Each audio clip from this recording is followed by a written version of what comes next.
Yeah. Well, I fly hang gliders, and that's always been my passion.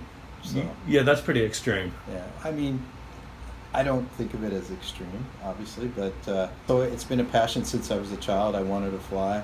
In the 70s when hang gliders first really came out, it was the first time in human history that man could fly. The first accomplished glider flights were made by a German guy, Otto Lilienthal, in the late 1800s. And he was admired by like the Wright brothers and others at that time. But of course, they were really into powered flight, right? I mean, the Wright brothers first made gliders, but then became famous because they were the first successful powered flight. And then everything went into powered flight from there. The whole foot launch glider stuff disappeared, that because it was all powered flight. And even back in the day, there were just a few isolated people who built these gliders that could fly. It wasn't something that the masses could do. So for the first time in human history, the masses could fly with this simple aircraft, the basic design of which was created by a guy named Francis Rogallo, trying to develop a steerable parachute to bring back space capsules. And he came up with the triangle classic Rogallo design. That triangular frame at least is still used today, even though the new gliders are a lot more advanced aeronautically. But Do you do the parafoil ones? no, that's paragliding. Paragliding came about a little later, evolved from parachutes, turning into steerable parachutes, turning into gliders. I think there were some early like steerable chutes in the 60s and such, but they didn't really turn into like foot launch gliders until like the late 80s. But hang gliding was really big in the 70s. The mid 70s is where it became a hit. It's the first time you could just go and fly off of a cliff. For a while, it was quite popular. It was quite spectacular.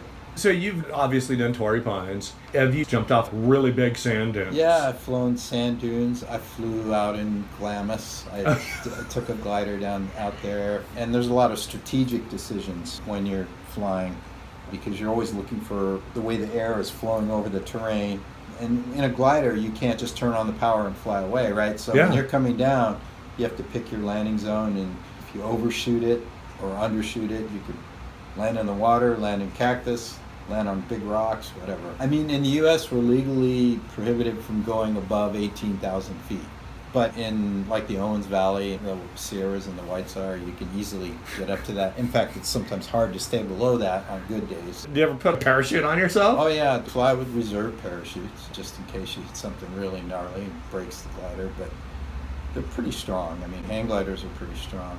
Paragliders have a different problem where the sail can collapse. Yeah, so they use the reserve chutes a lot more liberally than we do. Oh yeah, I mean, I've flown Mount Laguna, and the highest I've been there is like 13,200 feet. Any aggressive encounters with birds? I've scared some birds. I've never really had like a bird attack me. They don't like me being around. Sometimes they'll go, they'll yell. The hawks will be a little territorial. But I haven't really had any bad swoops. It's always such a joy to be able to thermal with hawks. Hang gliding is the most bird-like flight there is. There's a site we fly from right off the 8 west side of the lagunas. We take off from Horse Canyon, and it's not uncommon for people to fly to Palm Springs and beyond. But you were a sound engineer for a pretty popular band, Incognito, in North County, San Diego. It was a big band back then. Are you still into that? I mean, I still have my sound equipment. I still do my own backyard parties.